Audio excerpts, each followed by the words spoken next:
लागलं प्रेमाचं मालिकेच्या आजच्या भागामध्ये आपण पाहणार आहोत की राया आता शशिकलाला म्हणत असतो की तुला काय वाटतं की तू हे सगळं काही व्यवस्थित रचशील आणि सगळं काही तुझ्या म्हणण्याप्रमाणे होईल का? तर हा तुझा खूप मोठा गैरसमज आहे, कारण ज्या काही घटना घडल्या आहेत त्यातून प्रत्येक वेळेला मला संकटातून वाचवलेलं आहे ते म्हणजे या मंजिरीने।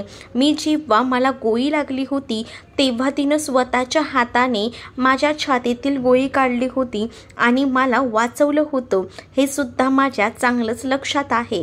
आणि त्याचमुळे ज्या मुलीने माझा जीव वाचवलाय त्या मुलीच्या बाबतीत मी चुकीचा निर्णय कसा काय घेऊ शकतो, मी विचारही करू शकत नाही, असं बोलून तो आता मंजिरीकडे बघत असतो। तर दुसरीकडे मात्र आता त्याला रडूसुद्धा येत असतं, कारण या शशिकलाचं ऐकूनच तो खूप जास्त वाईट वागलेला असतो। दुसरीकडे मात्र आता जे नाना असतात ते सुद्धा आता बोलत असतात की आम्ही मंजिरी तू खरंच तुझ्यासोबत वाईट वागू शकत नाही, कारण आतापर्यंत आम्हाला तू सांभाळायला आहेस, एक म्हणून नाही तर मुलगी म्हणून आमचं नेहमीच रक्षण केलंस आणि आज तुझ्यावर हे सगळे आरोप केले गेले, पण तुला हे सगळे आरोप खरेच कसे वाटले हेच मला मुळात कळलं नाही, असं देखील आता नाना जे आहेत ते म्हणत असतात।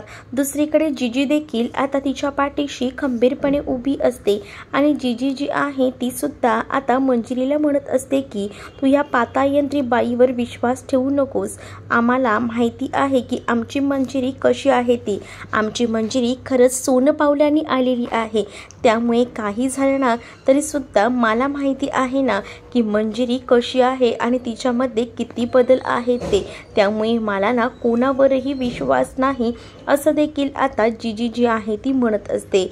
पण काही झालं तरी शशिकला तुला मी असं माफ करणार नाही, असं देखील जीजी म्हणत असते। दुसरीकडे जीजी मंजिरीला म्हणते की तू कशी काय या सगळ्याच्या ह्यामध्ये फसून गेलीस, मला तेच कळत नाहीये गवाया। तर मंजिरी आता खूप जास्त पॅनिक झालेली असते, कारण तिच्यावर खूप मोठा जो काही आहे तो चुकीचा आरोप केला गेलेला असतो, तिची पत्रिका वगैरे काहीच बघितलेली नसते तरी सुद्धा मंजिरीला नावं ठेवली जातात। मंजिरीला जी काही नावं ठेवलेली असतात त्यामुळे मंजिरी जी आहे ती आता जाब विचारायला जाते आणि म्हणत असते की काय ग काकू, तू माझ्याबरोबर हे सगळं करशील असं मी स्वप्नातही विचार केला नव्हता, तू या सगळ्या गोष्टी केल्यास ना त्यामुळेच तर मी आता ठरवलं आहे की मी कोणावरही विश्वास ठेवणार नाही। अगं मंजिरी, ही विश्वास ठेवायच्या लायकीची तरी आहे का? ही कशी आहे आपल्याला चांगलंच माहिती आहे ना, मग तू असं कसं म्हणू शकतेस, असं देखील जीजी मंजिरीला म्हणते। तर दुसरीकडे मात्र आता जी शशिकला असते ती म्हणत असते की तुम्ही सगळीजण मिळून माझ्यावर आरोप करताय, उगाचच आरोप मी खपून घेणार नाही आणि या गुरुजीला मी ओळखतच नाही, असं देखील शशिकला आता म्हणत असते। आता राया आपल्या मोबाईलमध्ये शूट केलेला तो व्हिडिओ दाखवतो तेव्हा मात्र सगळ्यांनाच धक्का बसतो आणि त्याच वेळेला मात्र इकडे असणाऱ्या या कलाच्या पायाखालची जमीन सुद्धा सरकते। तर आता मात्र रायाने सांगितलेलं असतं की तू जे काही वागलीस ना त्याच्यामुळे आता मी शांत बसणार नाही, आता मी पोलिसात तक्रार केलेली आहे आणि तुला या सगळ्याचे हिशोब तर चुकते करावेच लागतील आणि म्हणूनच मी काही पेपरसुद्धा पोलीस स्टेशनमधून बनवून आणलेले आहेत आणि तुला आता पोलीस येऊन घेऊन जातील, तेव्हाच तर तुला खरं कळेल काय केलंयस आणि तू काय नाही ते। तर तो गुरुजी म्हणत असतो की प्लीज मला या सगळ्यात ओढू नका, मी काही केलेलं नाही आहे। पण दुसरीकडे मात्र आता राया जो आहे तो म्हणत असतो की 10,000 तर तुला दिलेत, पण 10 लाख घेईन तुझ्याकडनं, एवढं लक्षात ठेव, तोंड बंद करायचं आणि आम्ही सांगतोय ना तसं वागायचं, असं देखील आता जो राया असतो त्या गुरुजीला म्हणत असतो। तर गुरुजीसुद्धा आता सगळं काही खरं खरं सांगतो आणि म्हणतो की हो, याच माझ्याकडे आल्या होत्या, ह्यांनी मला पैसे दिले होते, पण प्लीज मला पोलिसात देऊ नका। दुसरीकडे रायानं आता त्या हिच्यासमोर ते पुरावे तर ठेवलेलेच असतात, तर शशिकलाला जेव्हा तो मोबाईलमधला व्हिडिओ दाखवतो ना तेव्हा शशिकलाला ना आता तो पुरावा नष्ट करायचा असतो, यासाठी ती मोबाईल जोरात फेकून देते आणि जेव्हा तो मोबाईल खाली टाकते ना तेव्हा सगळ्यांनाच मोठा धक्का बसतो, कारण सगळेजण विचार करतात की खरंच ही बाई स्वतःचे पुरावे नष्ट करण्यासाठी काहीही करू शकते। तर दुसरीकडे मात्र आता मंजिरी जी आहे ती सुद्धा रागातच पाहत असते तर दुसरीकडे आता जे पेपर दिलेले असतात ना त्या शशिकलाच्या हातात ते पेपर शशिकला जाळून टाकायचा प्रयत्न करत असते आणि ती म्हणत असते की मला सुद्धा बघायचं आहे की आता कसे पुरावे राहणार आहेत ते, तू कोणत्या हिशोबाने मला पोलिसात देणार आहेस ते मी सुद्धा बघते. आता जर हे पेपरच मी ठेवले नाही तर तू कुठून मला पोलिसात देणार आहे असं देखील ती म्हणते आणि ते सगळे पेपर जाळून टाकत असते.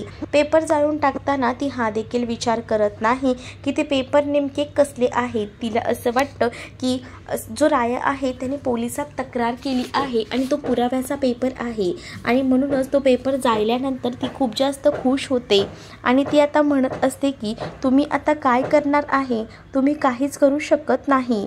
म्हणजेच हे पेपर जे आहेत ते तर आता मी जाळून टाकलेले आहेत, मग काय पुढे तू काहीच करू शकणार नाही, मला पोलिसातच काय कुठेच देऊ शकणार नाही कारण तुझ्याकडे तसे पुरावेच नाही आहेत ना असं देखील आता ती म्हणत असते.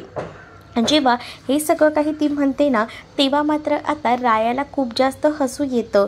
राया जो आहे तो हसतो तर त्याचसोबत इथे असणारे जीजी आणि नानासुद्धा हसत असतात कारण त्या तिघांना हे प्लॅनिंग माहिती असतं आणि जेव्हा हे लोक हसत असतात तेव्हा मात्र मंजिरी चकित झालेली असते आणि तिला कळत नसतं. दुसरीकडे जी आता शशिकला असते ती सुद्धा म्हणत असते की तुम्हाला दात काढायला काय झालं आहे. त्याच वेळेला मात्र आता राया सांगतो की दात काढण्यासारख्याच तर गोष्टी तुम्ही केलेल्या आहेत. तो पेपर कोणत्याही पुराव्याचा नव्हता तर तो पेपर होता तो म्हणजे या घराच्या पॉवर ऑफ अटर्नीचा, जे कधीही तू रजिस्टर केलं नव्हतं स्वतःच्या नावावर आणि त्यासोबत हे पेपर तू असेच घरात ठेवले होते आणि ते पेपर आता तू स्वतःच्या हाताने जाळून टाकले. आता तुझं घर हे राहिलेलं नाही. तर जीजी आता पुढे येऊन सांगू लागतात की हे घर आता माझं झालेलं आहे. तर आता चुकीची जाणीव खरंच माझी झाली आहे का. तर ती आता तिथे असणाऱ्या त्या मोबाईलनेच लागलेली आग जी आहे ती विझवायचा प्रयत्न करत असते आणि ते पेपर सांभाळायचा प्रयत्न करते पण ते पेपर ऑलरेडी पूर्णपणे जळून खाक झालेले असतात. कितीही काही केलं तरीसुद्धा त्यांची आग जी आहे ती थांबत नसते आणि त्या पेपर्सचा आता उपयोगही होणार नसतो कारण ते पूर्णतः जळून गेलेले असतात. दुसरीकडे आता राया जो आहे तो म्हणत असतो काय तुम्ही पण आधी व्यवस्थित सगळ्याची पडताळणी तरी करून घ्यायची होती आणि मगच हे सगळं करायचं होतं ना असं तो मुद्दाहून टोमणे मारत म्हणत असतो. त्यावर मात्र जीजीला आणि नानांना हसू येतं कारण ना अख्खं जग जिंकल्याचं हॅपीनेस त्यांना आता त्यांच्या चेहऱ्यावर आलेला असतो. कारण किती दिवस झाले ही लोक सगळं काही सहन करत होते का तर या शशिकलाच्या दबावाखाली येऊन, पण या शशिकलाने ज्या काही गोष्टी केलेल्या होत्या त्यासाठी आता रायानेच जीजीना आणि नानांना मदत केलेली असते. तर शशिकला म्हणते की तुम्ही अच्छा म्हणजे या मुलाचा वापर अशा पद्धतीने केला का, माझ्याकडनं ह्या घराचे पेपर मिळवण्यासाठी हे घर हडप करण्यासाठी तुम्ही या मुलाचा वापर केलात. अरे वा असं बोलून शशिकला जी आहे ती आता रायामध्ये आणि त्याचसोबत जीजीमध्ये गैरसमज निर्माण करायचा प्रयत्न करत असते. पण जीजी सुद्धा तितकीच हुशार असते. जीजी जी आहे ती म्हणत असते जे कधी तुझं नव्हतंच ते नेहमीच तू माझ्याकडनं हडप करण्याचा प्रयत्न करत राहिलीस पण आता नाही, आता हे घर माझं झालेलं आहे आणि आतापर्यंत तू जे काही केलंयस ना त्या सगळ्यातून तुझी सुटका नाही. मुळात आहे ना या सगळ्याची शिक्षा मी तरी तुला कुठे देऊ कारण आतापर्यंत सगळ्यात जास्त त्रास आहे ना आमच्या मंजिरीने सहन केलेला आहे. तिला तू घालून पाडून बोललेली आहेस, मग तुला शिक्षा द्यायचं काम सुद्धा मंजिरीचंच आहे असं देखील आता इथे असणारी जीजी जी आहे ती मात्र आता शशिकलाकडे बघून बोलत असते. तिला आता शशिकलाचा प्रचंड राग येत असतो. शशिकला मात्र आता खूप जास्त चवताळलेली असते कारण तिच्या हातात ना आता हे घर गेलेलं असतं. ती हुकुमी एक्का म्हणून या घरात राहत होती, वावरत होती, पण आता ते सगळं काही तिच्या हातातून निसटून गेल्यामुळे तिला मात्र आता खूप जास्त वैताग आलेला असतो. दुसरीकडे मात्र आता ही जी शशिकला असते ती म्हणत असते की तुम्ही जो काही हा खेळ रचलाय ना तो लवकरच मी उधळून लावेन. पण दुसरीकडे मात्र मंजिरीला आतापर्यंत ज्या काही गोष्टी सहन कराव्या लागल्या होत्या, ज्या काही यातना भोगाव्या लागल्या होत्या या मंजिरीला शशिकलामुळे, त्यामुळे आता मंजिरी जी आहे ती संतापलेली असते. मंजिरी ठरवते की नाही आता इथून पुढे हा त्रास मी सहन करणार नाही ना, हा त्रास जीजी आणि रायाला देणार. मी काही झालं तरी सुद्धा या सगळ्यांना हॅप्पी मला पाहायचा आहे, पण त्यासाठी या शशिकलाला घराबाहेर काढणंसुद्धा तितकंच गरजेचं आहे.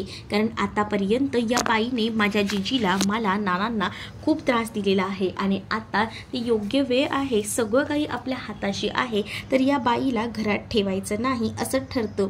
म्हणूनच आता काही झालं तरी या बाईला घरातून बाहेर काढायचं. म्हणूनच आता मंजिरी पुढे सरसावते. मंजिरी पुढे येते आणि आता मंजिरी म्हणत असते की तुमचा आता खेळ संपलेला आहे. आतापर्यंत तुमचं आम्ही सगळं काही ऐकून घेतलं, तुमच्यावर विश्वास ठेवला, तुम्ही म्हणत होतात तसं आम्ही घरात वावरत होतो, पण आता तुम्ही या सगळ्यामध्ये लक्ष नाही दिलात ना तरी चालेल, कारण आता हे सगळं काही आमचं आहे आणि तुम्हाला या घरात बिलकुलही थारा नाही. कारण तुम्ही माझा नुसता छळ नाही, मानसिक छळही केलेला आहे आणि त्यामुळे आता या घरात राहण्याची तुमची काडी मात्र ही गरज नाही असं बोलून ती आता शशिकलाच्या हाताला धरते आणि तिला धक्के मारत घराबाहेर काढते. जेव्हा आता ती धक्के मारत तिला घराबाहेर काढते तेव्हा मात्र आता इथे असणारी शशिकला म्हणत असते की हे सगळं काय चालवलं आहे, तुम्ही थांबवा. पण मंजिरी म्हणते की हीच तर तुझी लायकी आहे, हे पूर्वीच घडायला हवं होतं, पण तेव्हा आमच्या हातात काही नव्हतं, पण आता नाही सोडणार तुला, आता जन्माची अत्तल घडवल्याशिवाय शांत बसणार नाही. खरं तर आता तुझी हीच लायकी आहे असं बोलून तिला घराबाहेर काढलं जातं. पण इकडे जीजी त्यासोबत सगळी जण जे आहेत ते शशिकलाला खूप जास्त सुनावत असतात. तर शशिकला जी आहे ती खूप जास्त चवताळलेली असते. शशिकला म्हणत असते की तुम्ही जे काही करताय ना ते चुकीचं करताय, या सगळ्याचे परिणाम तुम्हाला भोगावे लागतील. एवढं सगळं होऊन सुद्धा तिचा काही मान जो आहे तो उतरत नसतो. तर दुसरीकडे जीजी भयंकर चिडलेले असतात, कारण जीजींना आणि त्याचसोबत त्यांच्या कुटुंबियांना म्हणजेच मंजिरीला, नानांना खूप यातना भोगाव्या लागलेल्या असतात या शशिकलामुळे. म्हणूनच आता जीजी म्हणते की तुझं या घरात काही चालणार नाही, आता तुला काय करायचं आहे ना ते तोंड घे तुझं आणि इकडनं निघ, चालती हो. हे घर फक्त आता माझं आहे आणि या घरावर फक्त आणि फक्त माझंच राज्य असणार आहे. त्यामुळे मी आता तुझा कोणताही शब्द ऐकून घेणार नाही. तरीसुद्धा आता इथे काही त्या इथे असणाऱ्या या शशिकलाचं थोबाड बंद होत नसतं. शशिकला खूप जास्त वाईट बोलत असते आणि खास करून मंजिरीला. म्हणूनच आता इकडे असणाऱ्या जीजीला भयंकर असा राग येतो. जीजी जी आहे ती आता जोरातच कानाखाली वाजवून लावते शशिकलाच्या. जेव्हा आता जीजी शशिकला जोरात कानाखाली वाजवते तेव्हा मात्र शशिकला जागेवर शांत बसते. तर सगळ्यांनाच इथे धक्का बसलेला असतो, कारण कोणालाच वाटलं नव्हतं की जीजीच्या आहेत त्या शशिकलाच्या कानाखाली वाजवतील. पण जीजींनी जे काही केलेलं असतं ना ते एकदम भारीच केलेलं असतं. जीजींनी आता शशिकलाच्या कानाखाली मारल्यानंतर शशिकला जी आहे ती खवळून उठते, कारण आतापर्यंत तिचं हे रूप कधीच कोणी पाहिलं नसेल. ते रूप आता तुम्हा सगळ्यांना पाहायला मिळणार आहे, कारण आज तू मला मारलेलं आहेस, पण मी आता बघ काय करते ते. नाही या घराला उद्ध्वस्त केलं ना तर लक्षात ठेव, माझं नाव सुद्धा शशिकला आहे असं बोलून ती पुढे सरसावते. जेव्हा आता हे सगळं काही ती बोलत असते तेव्हा मात्र तिचे केसही बांधलेले असतात. जीजी जे काही बोलते त्या सगळ्यामुळे आता ती खूप जास्त खवळते आणि शशिकला तिचे बांधलेले केस सोडते आणि आता तिचं दुर्गेचं रूप धारण करते. ती म्हणत असते की आतापर्यंत अशा शशिकलेला तुम्ही पाहिलं नसेल, पण आता तुम्हाला ही शशिकला दिसणार आहे. बघा आता मी कशी वाट लावते ते. नाही ना याला म्हणजेच तुम्ही ज्या मुलीला मुलगी मानताय ना तिला नाही ना मी बर्बाद केलं, तर बघा तुम्हाला तिच्या मैतीच्या कवऱ्या नाही ना थापायला लावल्या, तर बघा हे असं काहीसं विचित्र आता ती बोलत असते. आणि हे सगळं काही जेव्हा ती विचित्र बोलते तेव्हा मात्र ती म्हणते की ही शशिकला मात्र हे सगळं हलक्यात घेऊ नका. तुम्हाला काय वाटतं हे सोडेल का? नाही, ही शशिकला या सगळ्याचा बदला घेतल्याशिवाय शांत बसणार नाही.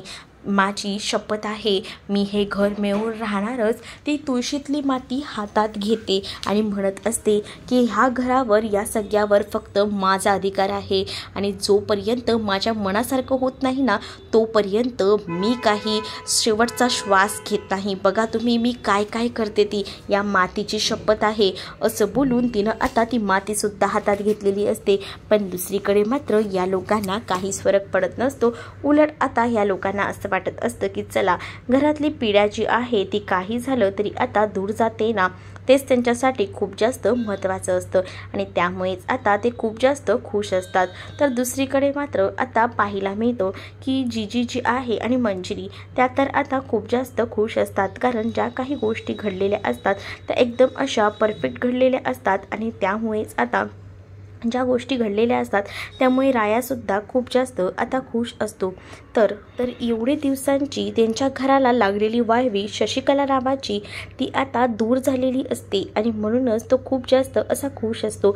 पुढील भागात आपल्याला पाहायला मिळतं गावचे सरपंच आलेले असतात आणि जेव्हा सरपंच तिथे येतात तेव्हा मात्र आता विचारलं जातं आणि तो म्हणतो की तुम्ही इथे कसे काय आलात। त्याच वेळेला आता सरपंच म्हणत असतात की आपल्या बाजूच्या गावात नेहमीप्रमाणे कुस्तीची स्पर्धा आहे चिखली गावात आणि मग मला असं वाटतं ना की तू त्या स्पर्धेत भाग घ्यायला हवा। तर दुसरीकडे आता चिखली गावात असलेल्या स्पर्धेबद्दल इथे असणाऱ्या या मंजिरीला सुद्धा माहिती असतं, कारण ती कुस्तीची स्पर्धा साधी नाही तर खूप जास्त भीषण असते। तिथे त्या कुस्तीत कोणाचा जीवही जाऊ शकतो हे मंजिरीला माहिती असतं आणि म्हणूनच मंजिरी रायाला या कुस्तीमध्ये सहभाग घेऊ नको असं सांगत असते। पण दुसरीकडे मात्र आता राया जो असतो तो काही ऐकत नाही मंजिरीचं आणि तो सरपंचांना सांगतो की मी या कुस्तीत सहभाग घ्यायला तयार आहे। जेव्हा राया हे सगळं काही म्हणतो ना तेव्हा मात्र मंजिरी त्याच्याकडे पाहतच राहते। रायाने जे काही गोष्टी केलेल्या आहेत त्या मंजिरीला पटतच नसतात। पण दुसरीकडे मात्र आता मंजिरी खूप जास्त रायावर भडकलेली असते, कारण ती रायाचा विचार करत असते। तिला माहिती असतं नक्कीच काही ना काही चुकीचं या सगळ्यामध्ये घडू शकतो आणि तिला रायाची काळजी असते, म्हणूनच तिने रायाला या स्पर्धेत भाग घेऊ नको म्हणून सांगितलेलं असतं। पण राया काही झालं तरी ऐकायला तयार नसतो। खरं तर आता जेव्हा शशिकलाला घराबाहेर काढलं जातं तेव्हा शशिकला जी आहे ती डायरेक्ट जयकडे जाते आणि जयकडे गेल्यानंतर ती घडलेली हकीकत सांगते। तर जय जो आहे तो सुद्धा आता म्हणत असतो की आता या स्पर्धेत जेव्हा राया भाग घेईल ना तेव्हा राया जिवंत येत नसतो। बघा आता या रायाला कसा संपवतो ते, आणि शशिकला सुद्धा खूप जास्त हसत असते। तर तुम्हाला भाग कसा वाटला हे नक्कीच मला कमेंटमध्ये सांगा आणि अशाच नवनवीन भागांसाठी आपल्या चॅनलला सुद्धा सबस्क्राईब नक्कीच करा। चला तर मग भेटूया पुढच्या भागामध्ये, तोपर्यंत टाटा बाय।